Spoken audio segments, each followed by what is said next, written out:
Welcome to the Costa Rica Travel and Living Podcast. I'm your host, Adam Baker. For today's episode, number 30, I'm speaking to a good friend and colleague, Glenn Jampol. Glenn is the owner of Finca Rosa Blanca boutique hotel located here in the Central Valley of Costa Rica. Glenn first came to Costa Rica nearly 40 years ago in the mid-80s and very quickly made it his home in 1993, since building Finca Rosa Blanca with his family, partner, his wife, Terry, and of course his mum back then. Glenn is a big fan of sustainable practices and ecotourism here in Costa Rica and was one of really the founding fathers of a movement that continued throughout the 90s into the new millennium for sustainable practices for boutique hotels here in Costa Rica. I hope you enjoyed my conversation with Glenn. We go into a lot of detail about sustainable practice, his own experiences on what led him on this incredible journey to managing one of the most beautiful, unique boutique hotels here in Costa Rica's Central Valley.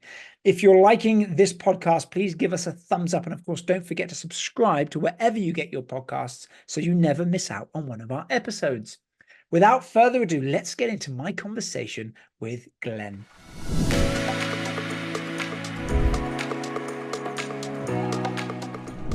Good morning, Glenn. Great to have you on the podcast. How are you doing? Good, very good. Thank you, Adam. Glad to be here. Glad to be alive. Glad to live in Costa Rica. Not a bad feeling, right? Right. I know it's been a couple of years since we caught up in person, since I think I was last filming at the property. Maybe a few more than a couple. It's been a while. Yeah, I think it might have even been pre-pandemic. I think you might be right. I'm still very happy with that Finca Rosa Blanca video.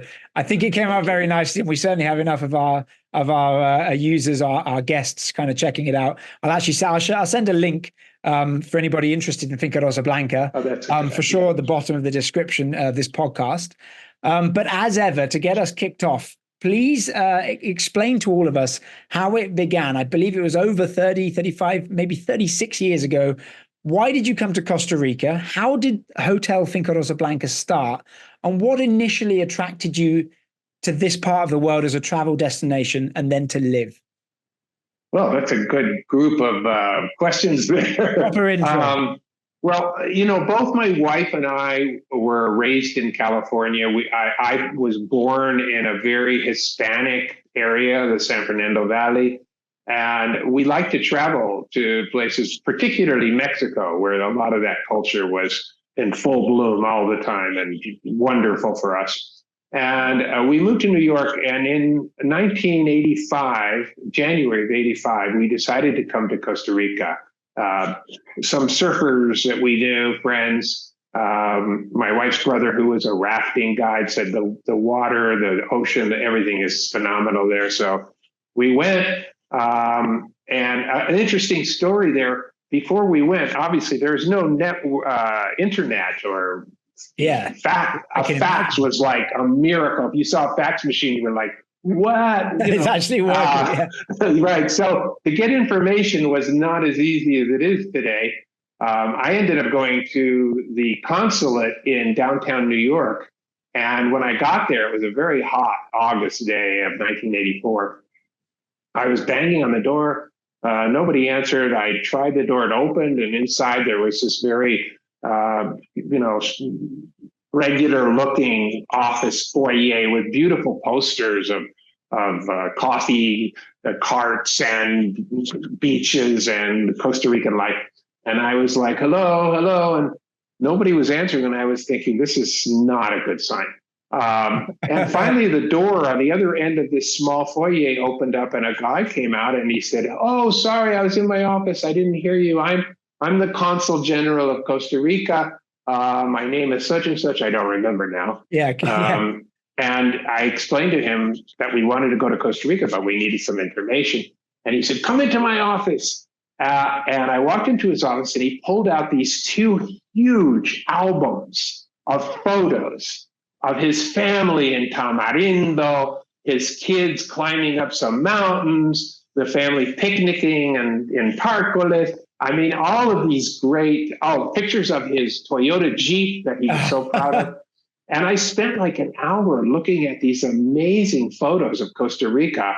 When I got home, I told my wife, Terry, who's my partner as well in Finca Rosa Blanca, that either these are the most whacked people in the world or the nicest. And we decided to go. And it turned out, of course, they're some of the nicest people in the world. They were then and they still are. We ended up in Tamarindo Beach. So that's how we started. When I got back, I told my mother, who had wanderlust and loved to travel and traveled all over the place meagerly and cheaply because she didn't have a whole lot of money, about Costa Rica. And she was so excited, she left like a week later to go see what I had talked about. Okay. And when she got back, she said, my God, I fell in love with Costa Rica like you did. Let's buy a piece of property there. I'm going to use my life savings to do this. I want to build a house on a piece of property somewhere away from the expats and just have this place. And I'm like, fine, great, I'll help you. Yeah, so sure. That's how we started. During the construction of the house in 1986, 87, it got quite large, and it was very unique in its architecture and design because we were all kind of bohemians, and I was a tree hugger. I went to school at UC Berkeley in the late 60s, so that tells you a little bit about my past. And in a brief moment of maturity, we realized we didn't have enough money to really paint the place, do maintenance, hire a gardener to help us. So we decided to take the last bit of money we had, put some bathrooms in 4 of the 5 rooms that we had built, and try to rent it out. Wow, what a story. So I knew some of that, and it's fascinating that is 40 years ago then this year, last month, August, in fact, when you first came down. So what attracted you to Costa Rica? Was it simply that the beginning of the ecotourism movement in the late 70s, early 80s was attracting you just to come and visit, or why Central America? Was it something specific? Well, in terms of ecotourism, I mean, that term was still being thrown around very loosely. And I think the only places that I was aware of that had that term used occasionally were in Kenya, with some of the places like Il Neguesi Lodge and other community-based lodges, which for me are the best. And Costa Rica had 2 types of tourism at that time. They had the business hotels, like the Cariari and the Herradura, and the Playboy Hotel, which was, I think it's where the Coro BC is now. And they all look like Miami, with the big blue stripe at the bottom, and they had the kind. But you could have been anywhere in the world when you were inside there, because they were sort of based on a business, feel comfortable for the Americans. And then there were the amazing mom and pop places, like Savegre Lodge and Cabinas Nogi in Tamarindo, and all these places that were not too comfortable in terms of what we consider now as being kind of a luxury experience. But in the morning when you opened your door and looked outside, it was like, what? This is like paradise. So with Finca Rosa Blanca, as we evolved during the construction and right after we decided to make it into a small country inn, we combined the comfort of great mattresses and sheets and things like that with the idea that open the door and you're in the middle of the coffee culture of the mountains of Heredia. Yeah, incredible. You made an interesting point that even in 1986, 87, when you were looking for land, you wanted to move away from the expat hubs. So that tells me that even back in the mid to late 80s, there were these certain hubs of expats. That's a really interesting thought. So my question is twofold. Without talking about the obvious, I'd love to know, what are some of the really interesting differences from now and obviously 40 years ago, aside from the roads, the infrastructure, the tourism growth, the internet, the standard and the cost of living and so on? Is there anything that surprised you that's obviously incredibly different? Because it sounds like there were still expats coming down, I'm guessing from North America, the US, Canada, perhaps, interested in living in Costa Rica. But do you see wow, that's just completely different 4 decades later? Well, when we first started, I think if you would have asked us, who is your client at that time, we would have a little bit, glibly said, well, they're NPR listeners from Berkeley who want to see the incredible biodiversity of Costa Rica. I mean, when we came down, we were already aware a little bit of the progressive politics of Costa Rica, the fact they didn't have an army, and things like that. But generally speaking, in that era, we still didn't have internet, and so people were making their choices based on newspaper articles or word of mouth. And a lot of that was people who were going to, hotels out in the middle of the jungle, as opposed to, other kinds of experiences. The most popular hotel outside of the business hotels in Costa Rica in the mid to late 80s was Rara Avis in Sarapiquí, or the Amos Bien, the famous naturalist who died about 5 or 6 years ago, built. That was like, they were always full. And Michael Kay from Costa Rica Expeditions was doing rafting and starting to open places up in Monteverde, which was also very popular, and some of the other areas around. But in terms of the big differences was that in those days, Costa Rica really felt like you're on your own. The roads, the parks, you get lost, salado. Deal with you're it. Gone. You're gone. And it was an exciting time for us. The expat community back then in the late 80s, mid to late 80s, early 90s, lived obviously in Escazú, which they still do, and Santa Ana a little bit, but also there was a large community out in Curridabat and San Pedro, and there were things going on there. We were on the other side of the valley in the coffee highlands, and so it was a completely different culture even than the rest of the Central Valley, and it had a much more rustic and, for me, authentic feeling than other parts of the of San Jose area.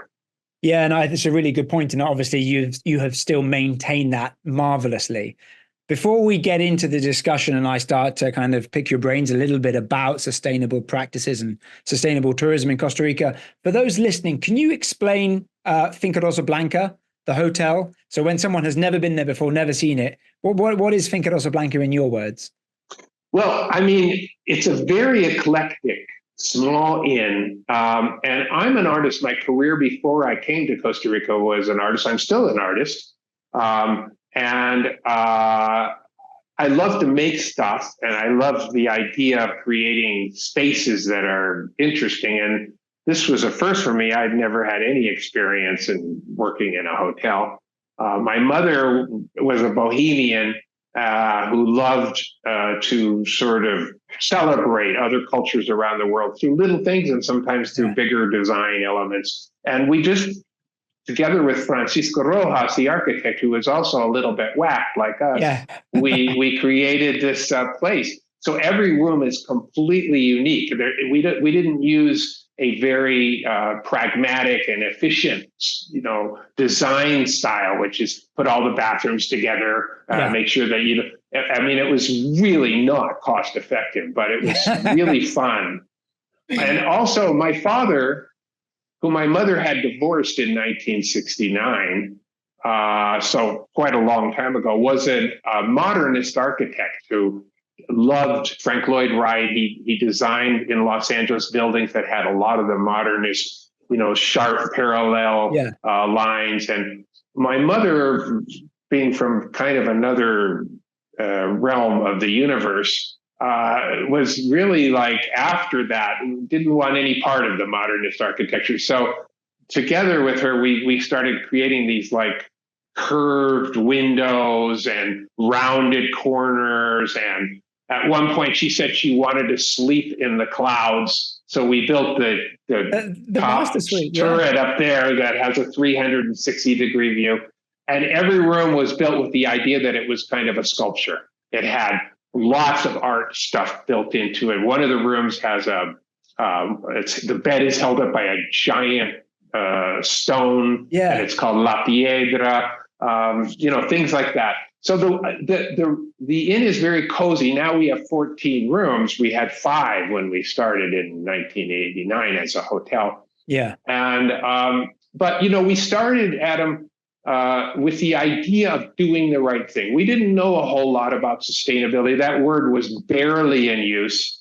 Ecotourism was just like going way out into the jungle and finding some little lodge. Yeah. Costa Rica was struggling with its, who am I and who is my tourist, my traveler who's going to come here.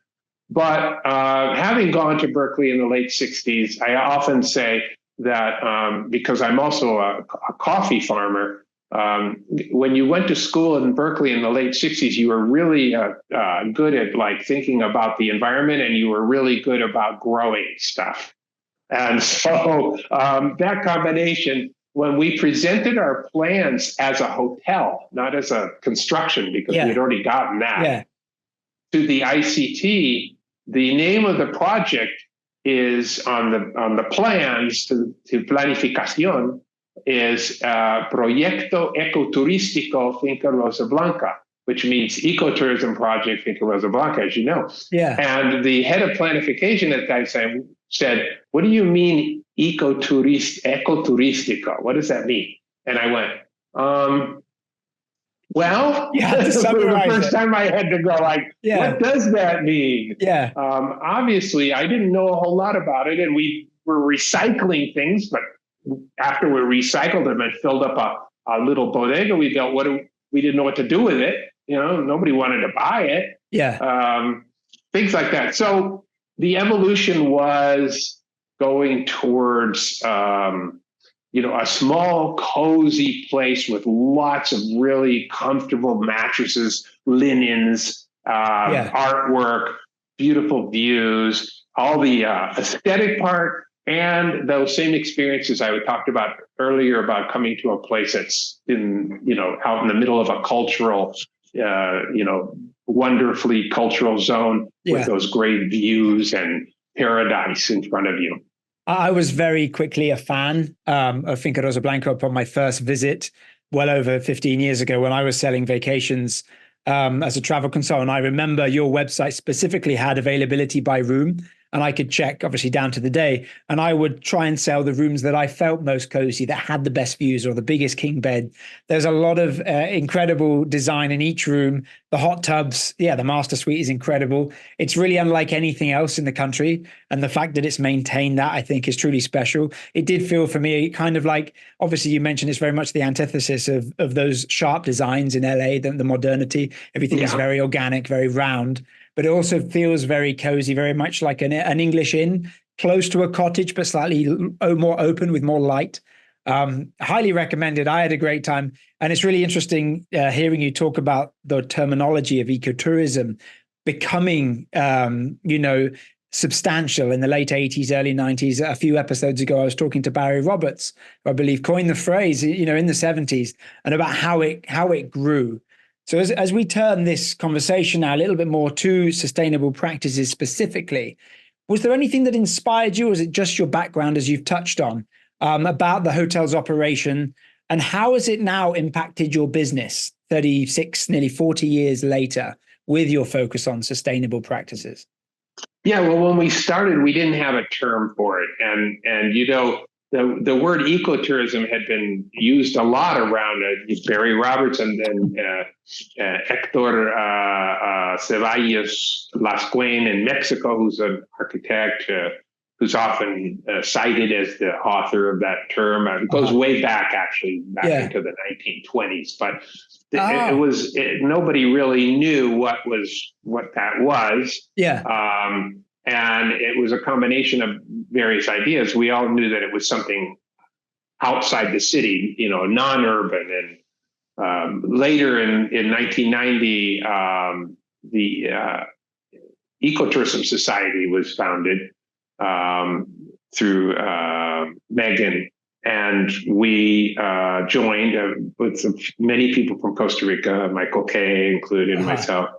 And I became a board member of the International Ecotourism Society, which became international in the early 2000s. So it was all still part of the idea of like responsibility, authenticity, working with the community, that you were creating something that was good for the well-being of the people who lived there.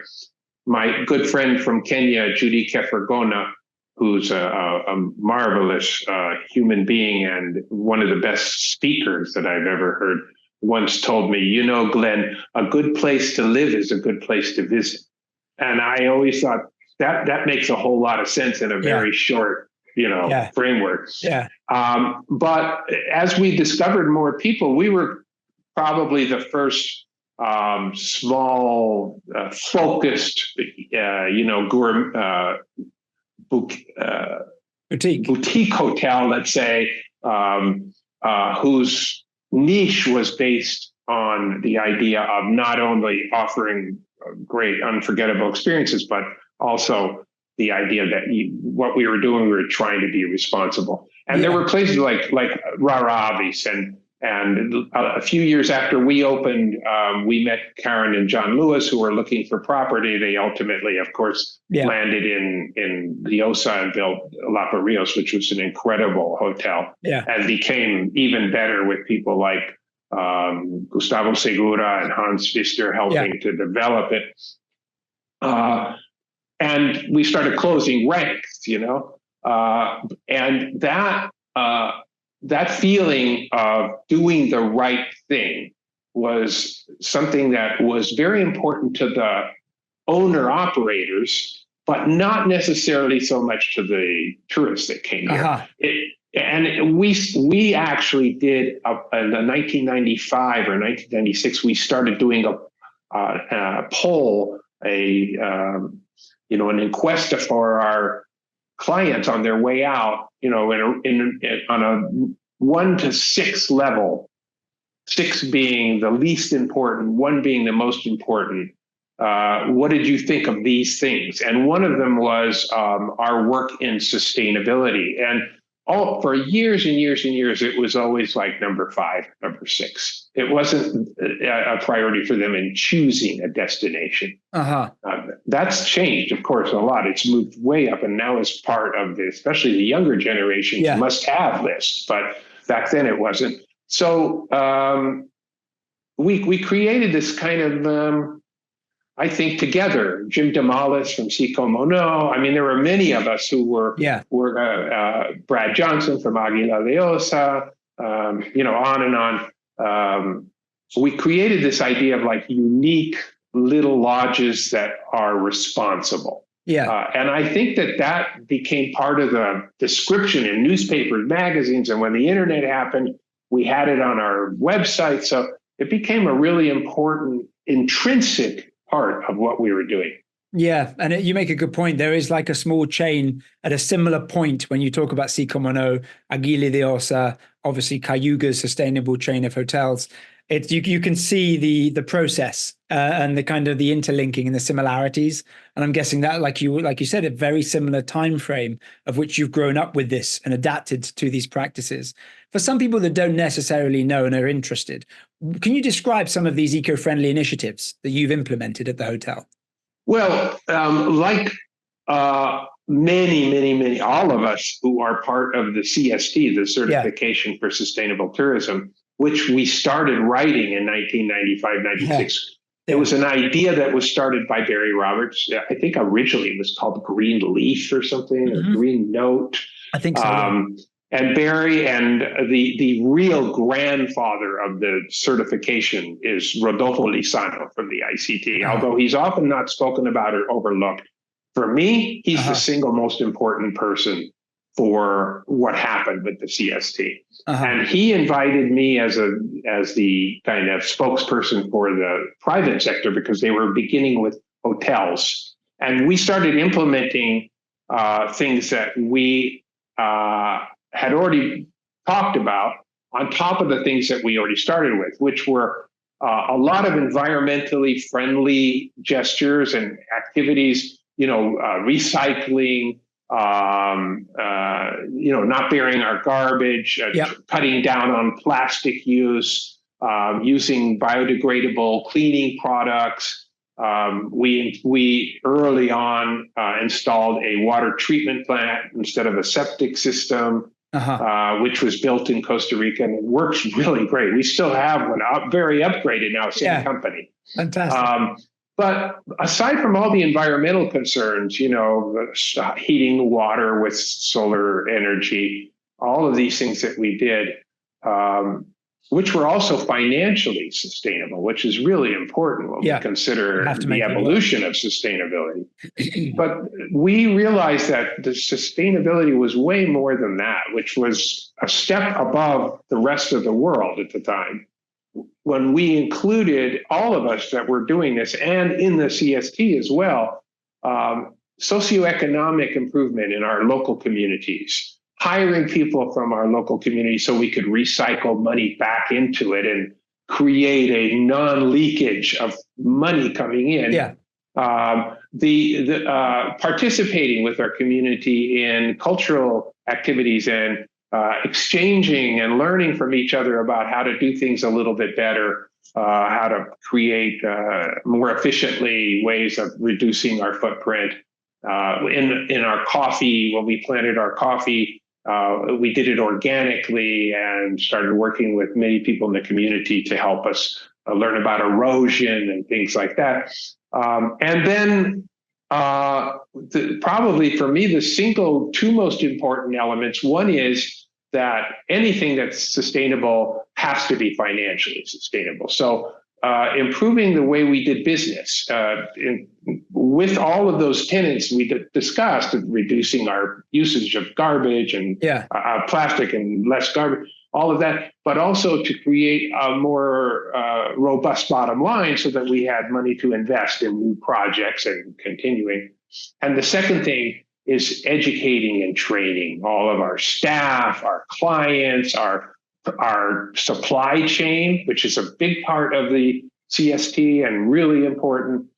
And through a very strong and long-term development, Costa Rica became identified with this idea of sustainability, and it became a country brand for us, which is probably the single most positive attribute of the CST. Yeah, I totally agree. It's incredible how it's evolved. I mean, obviously, I've only been here for not quite 20 years yet, but as you say, for 40 years in its infancy, up through to its growth, and now the value and how that's actually come to be an important conscious decision for the new generation of travelers, and even more conscious for those of us a little bit older. What were some of the biggest challenges you faced in maintaining these sustainable practices? And has there been any difficult ones, and how did you overcome them? Because of course, that's evolving, right? That's a great question, because a lot of these things which sound and maybe are very sustainable and much better in terms of their relationship to reducing impact are not financially achievable, because you're a small business and, how am I going to afford to buy this? And I think in the early days, all of us, Lapa Rios and all these people, Jim DeMoss from Sycamore, Michelle Rojas from Turrialba, from I have a mental loss right now, but it's okay. The beautiful hotel there designed by Rolf. But anyway, Casa Turri? Casa Turri. Thank you. I had a ding dong there. We all did it because we believed in it, and it was something we wanted to do. In Lapa Rios, Karen and John built a school for their employees, so their employees didn't, have to leave their families back in Puerto Jiménez. I mean, we were doing these things that weren't financially viable. Karen always said, and I still believe this, that a tree left standing is worth 1,000 times more than one cut. So we had this thing, we want to do the right thing, and hopefully we can advertise it and it becomes a marketing attribute for us, hopefully. Yes. But as time went on, I became much more pragmatic, and started to think about, we need win-win situations. And so there were things like in the early days when we replaced all of our light bulbs with fluorescents, for instance. I remember one night we had some guests who said, I can't read with this. The reading lamp next to my bed is this fluorescent. It's horrible light. Yeah. Do you have a regular light? And the thing that went through my mind was, well, come on, we're a sustainable hotel. We're trying to do this. And then, I realized, well, I'm also a business that has to satisfy my clients' needs. Yeah. So the sacrifices that you have to make sometimes to continue your business and then try to develop something that's better in the future is always there. And Yes. and thank God LED lights came around. I was going to say, now we have our sustainable, long life, warm LEDs. Yeah, that's right. Exactly. And I remember we had a couple of British clients back in the early 90s, like 91 or 92. We had solar hot water. And they were staying in one of these little rooms, and they stayed for like 8 days. And when they were leaving, they were all packed up. They were in their late 60s, and they were real troopers. And they were hugging everybody. We loved them. They were so wonderful as people. And they're waiting for our car to come so they can go to the airport. And we're chatting with them. And the head of our maintenance, Ronald, came by and said, as he did, like every day, can I go into this room and check the hot water heater? Because we had an on-demand backup hot water heater. So when there wasn't enough hot water from the solar, we had one of those, ignition on the wall in the old days, old school. And I said to the guests, the British guests, could my guy go in there and check the hot water tank that's in the bathroom? And he said to me, you have hot water here? And I realized that they had stayed for a week without any hot water, and we're fine. It's complain. Like they didn't mention it. Everybody's different. Yeah, that doesn't happen anymore. No. No. It actually leads me into the next question, which I was going to ask you: how do guests respond to some of these initiatives? I'm guessing in the earlier years, they came down, as you mentioned, on the surveys when they don't realize it's actually that important a decision. As that started to change, how has the reactions changed about these sustainable practices?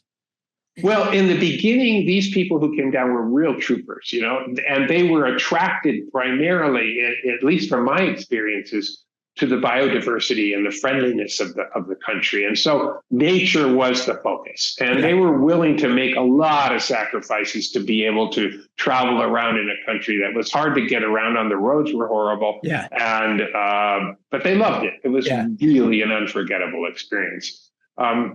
Then there was like the second tier and the third tier who were still interested in that, but looking for maybe a place that had a little bit better mattress, or so there was this slow development towards friendlier conditions in the small hotel.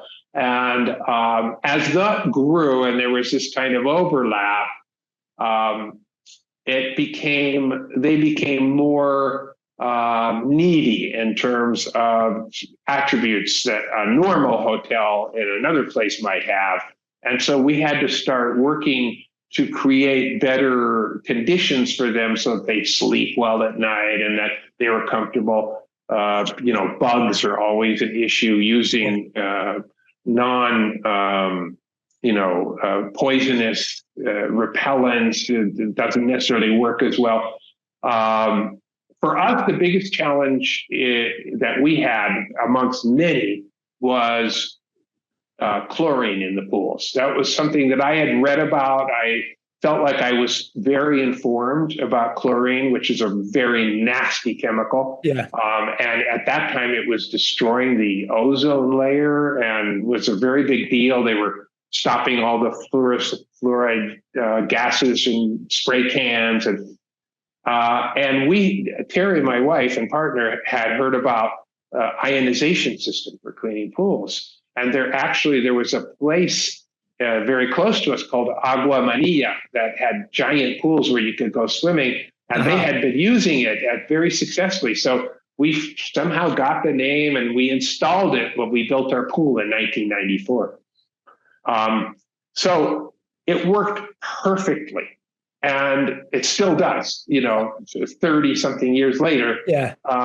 And the cost of it was about, at that time when we installed, after the initial installation, we had to buy the parts, a very easy installation. It was about $175 a year to clean our very long 22-meter pool. Yeah. And to just very briefly jump to the point I'm trying to make, in like 2004 or something, 2005, I was interviewed on CNN in Espanol in a show called Enfoque, which was partially about the environment, it was about style, about food. And I very proudly showed them all the things we were doing in Finca Rosa Blanca and all the coffee, organic coffee we were producing. And we got to the pool and I explained that we use ionization instead of chemicals. It's a chemical-free pool. And she was like, wow, so how much does this cost? And I said, well, it's about $175, $200 a year for the anodes to do it. That's it.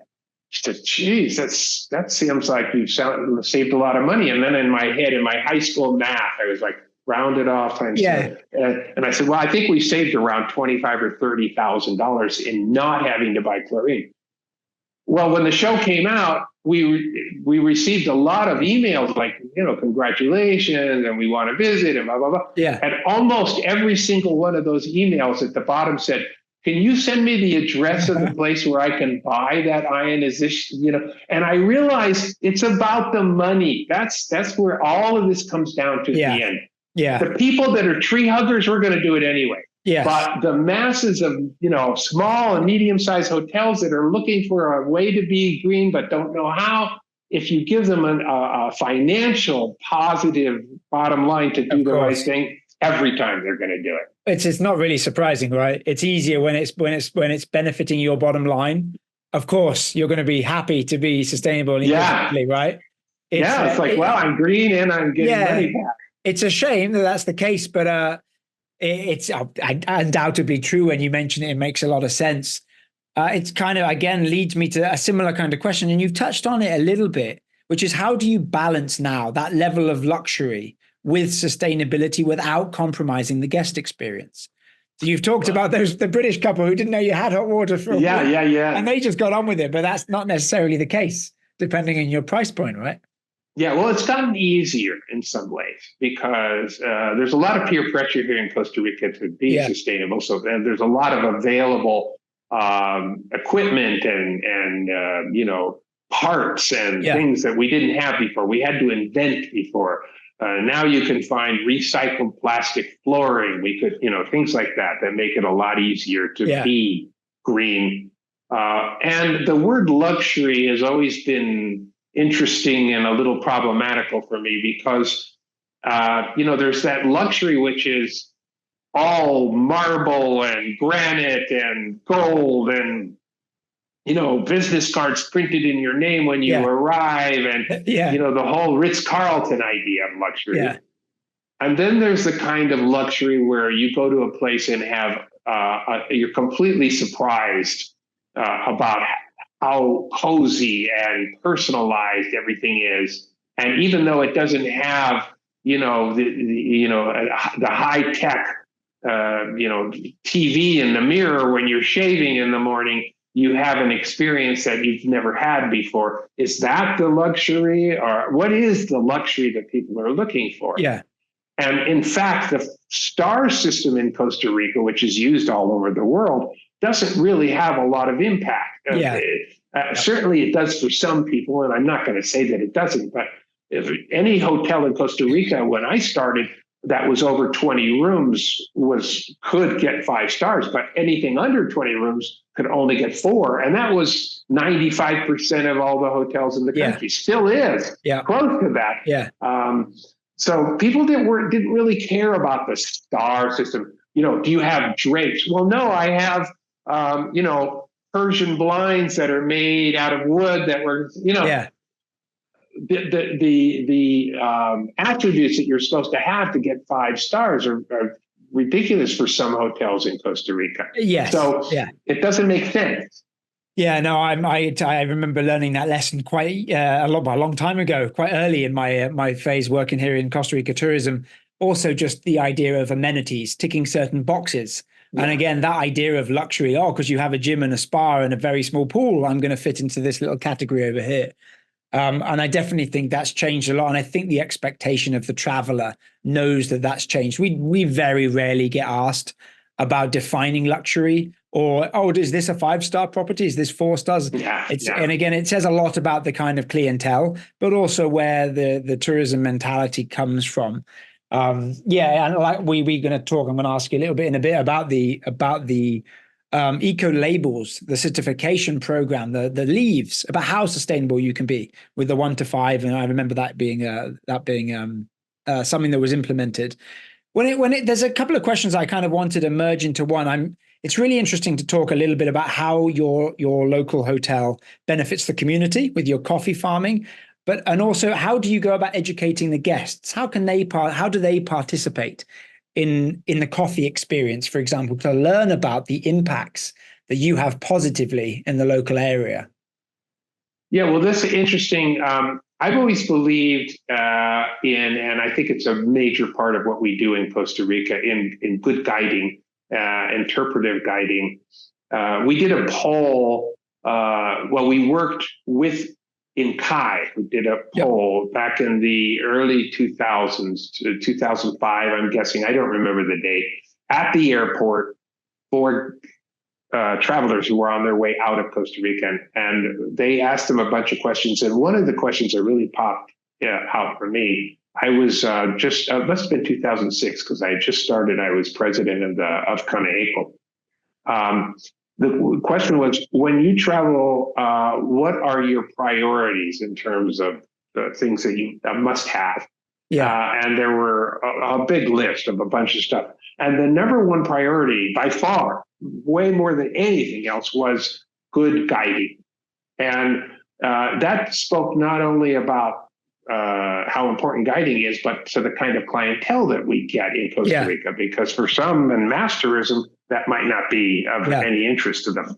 And also what was important, and Lawrence Pratt, professor at INCAI, pointed out to me, was in Costa Rica, we have these major hotels with internationally famous golf courses, yet less than 1% of the people who come to Costa Rica play golf or are interested in golf. And I said to Lawrence, with this way down on the list, he goes, yeah, it's almost at the bottom.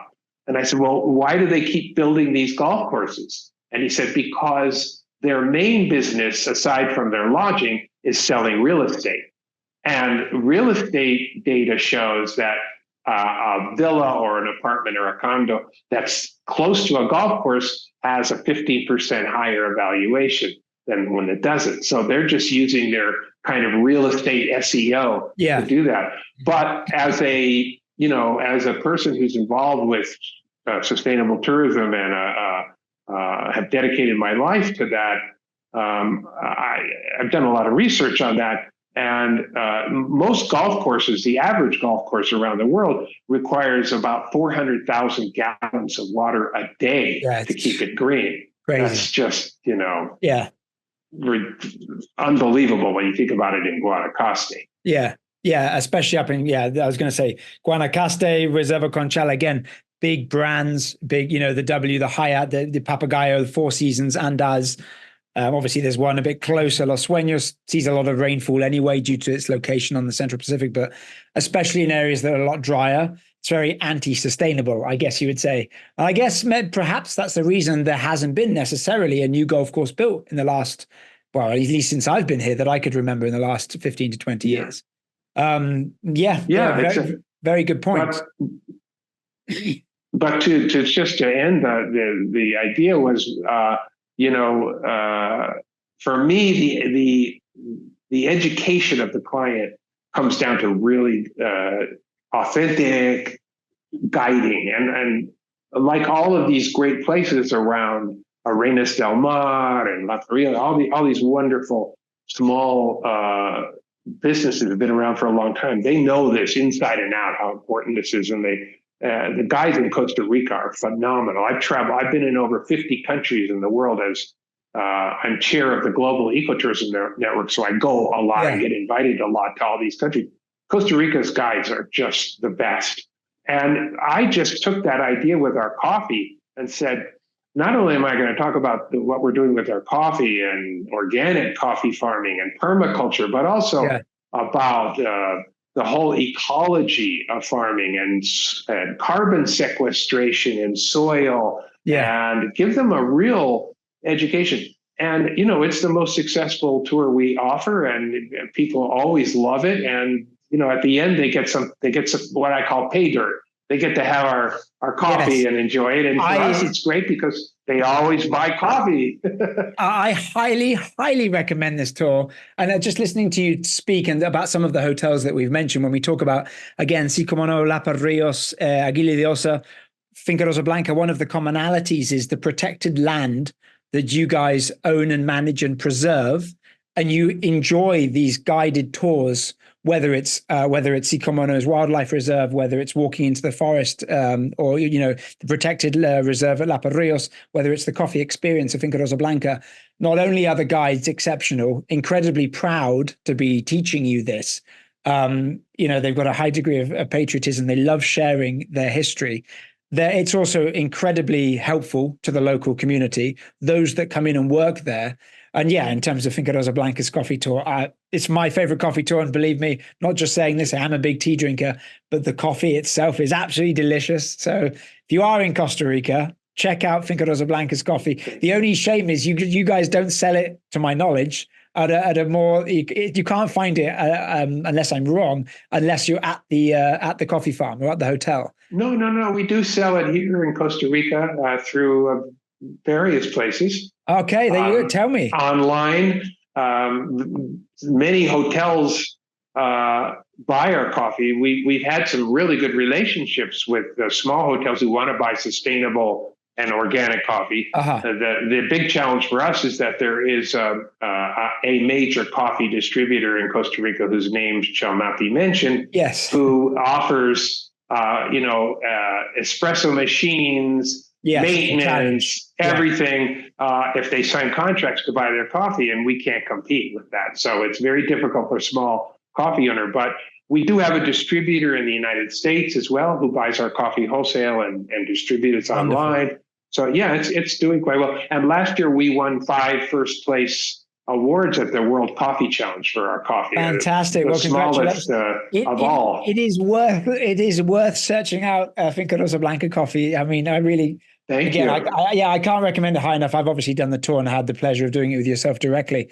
But it's a wonderful experience, and it goes to the discussion at large in terms of sharing that experience when you're on site, and it doesn't necessarily change too much, which is another wonderful thing over 20, 30 years. I wanted to touch, before we wrap up with the last couple of questions, how important do you think the certifications are for potential visitors to your property? We talked about the CST, the Certification of Sustainable Tourism.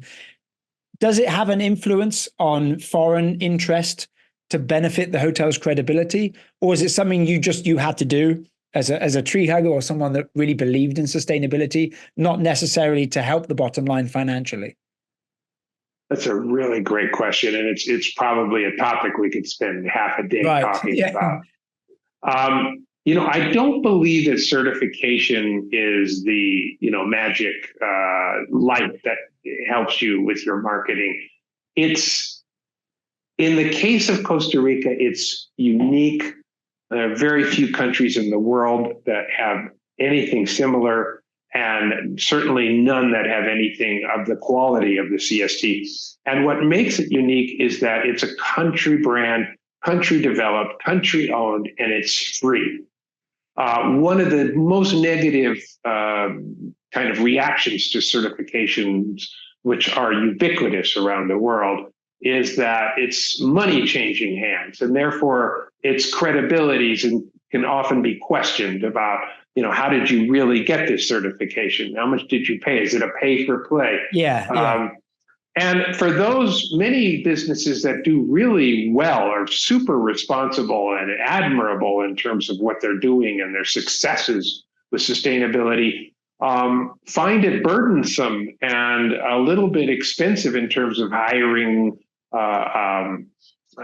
experts or their own internal employees having to work day and night to finalize their submission for the CST and would prefer to put that money and time into their own website and their own marketing. Yeah. So there's some conflict there in terms of what does it bring. I did a talk at Universidad Nacional some years ago, and they presented me to a very large audience, which was great because it was great to see so many students interested in us. And I asked everybody in the audience, how many people have heard about Finca Rosa Blanca before? And many, many people raised their hand. Very good for my ego. Yes. So then I said, how many of you went to our website and saw what we are doing? And almost everybody raised their hand. And I said, how many people saw all the logos and certifications that we have? Because we have coffee, we have CST, we had, the International Ecotourism Society, et cetera. And so many people raised their hand. And I said, how many of you actually went to the links for these certification companies and went to their pages and read about it? And like 10 people raised their hand. Yeah. And it was like, the idea is there's just too much of it. There's no real common thread other than they're sustainable, but the pillars of their sustainability, what are they? Yeah. How do they maintain their vigilance?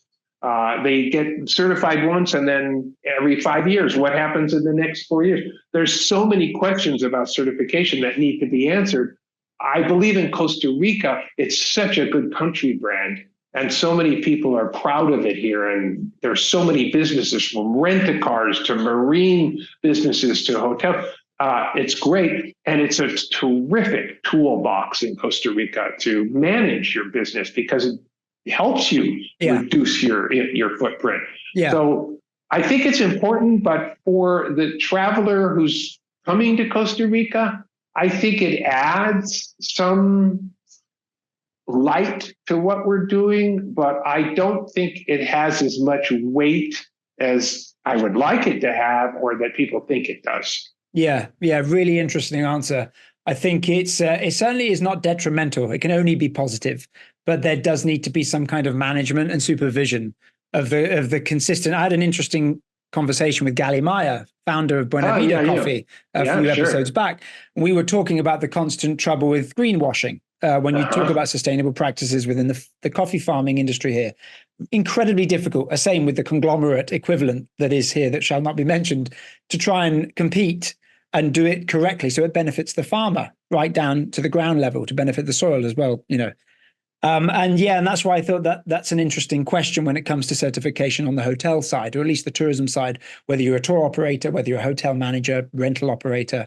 You mentioned marine. There's an awful lot of different industries with the sectors here that can be certified to benefit this idea of this green country that is Costa Rica.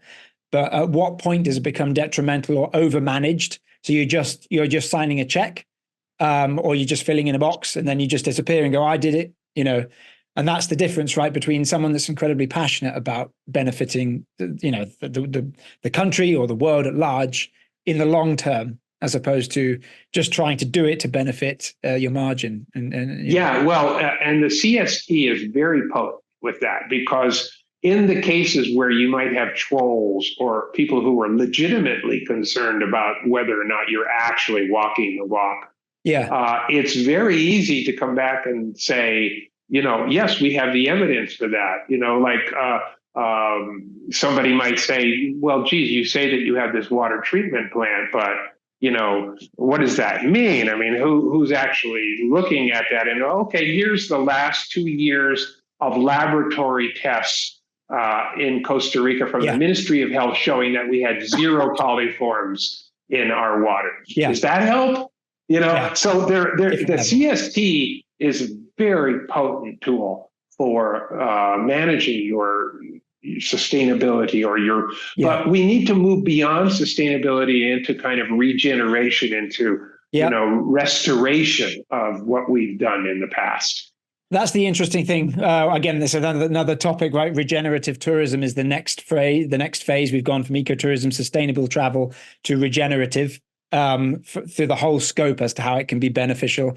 Again, I could pick your brains for a very long time going down that route about how we evolve these practices. Penultimate question, though. Do you have any advice to other hotel owners that would like to adopt more sustainable practices? How do you start? Well, I mean, I think that if you're talking about startup hotels, beginning hotels, I would hope that they would understand how important for travelers who come to Costa Rica that the places they choose to stay at have a high degree of responsibility, and that there's a lot to learn here in Costa Rica now. When we first started 35 or 40 years ago, we were self-taught and made a million mistakes, and it was expensive.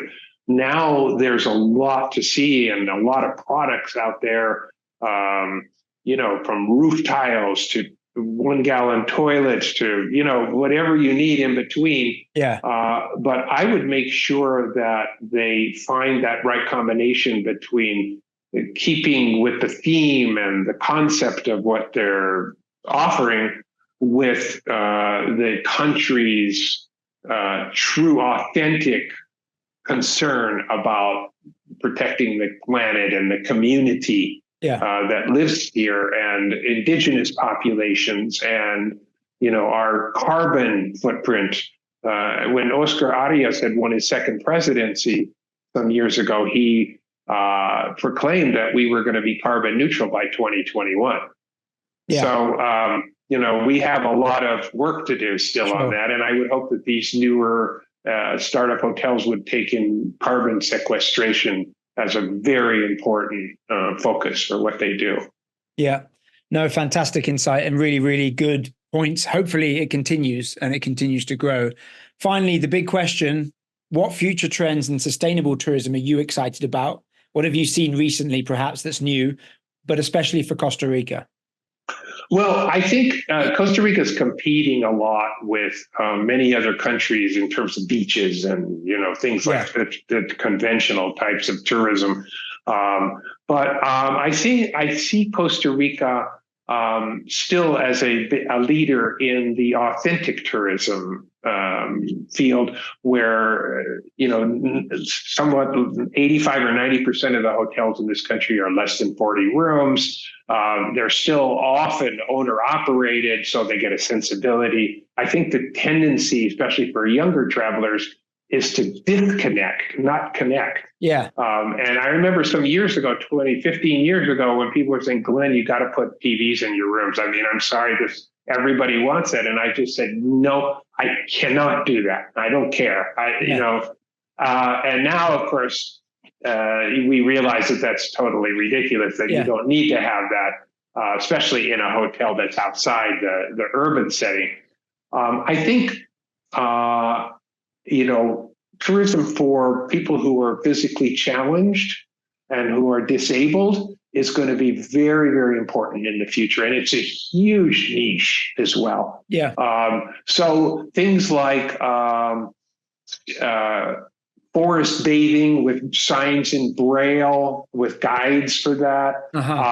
Stephanie Sheehy from Il Viaggio Travel in Costa Rica is one of the leaders in the world, and certainly in Costa Rica, in working so hard and for so long trying to create real, walk the walk projects to help the people who have disabilities to enjoy some of the incredible attributes we can find in Costa Rica in terms of nature and beaches and things like that. So I think that's going to be at Finca Rosa Blanca, we need to do a lot more. We're still sort of developing that. In fact, in our restaurant restoration, we're starting in a couple of weeks. We're going to make a much bigger entrance for wheelchairs and try to do more at that level. And I think also the idea of thinking about better tourism, not more tourism.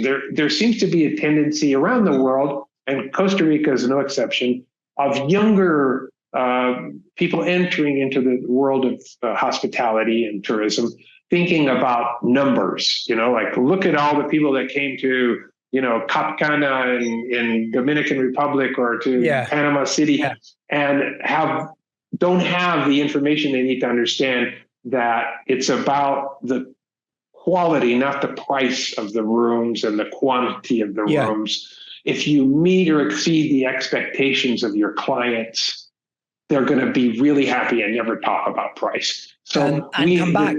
And come back. Yeah. And the tendency now has to be authentic, unforgettable experiences that are really life-changing for people. And how we do that will be to, touch into their, soul and heart in terms of what they want. And nature is a primary focus. Yeah, I couldn't agree with you more. You say it incredibly well. And it's the difference in terms of what you want to get out of your tourism experience, about connecting with that local community. And I've always felt, and I know at Costa Rica Vacations, we try and push these kind of experiences where you are connecting with the hotel, with the local community, with those tours, those unique experiences, which are going to provide you a much better experience, an incredibly insightful experience, not disappearing to an all-inclusive and sit on a beach for a week. It's those magic experiences. And this is the idea. And I think Costa Rica is a prime leader. And it's great to see your properties like that. But as you say, even as you mentioned, the future of disabled travel and the ability, Braille, the potential, it's always evolving, right? Depending on the demand, but also as we learn whether it's regenerative, sustainable, whatever the next term is, that it's still benefiting the immediate community and the natural environment around us.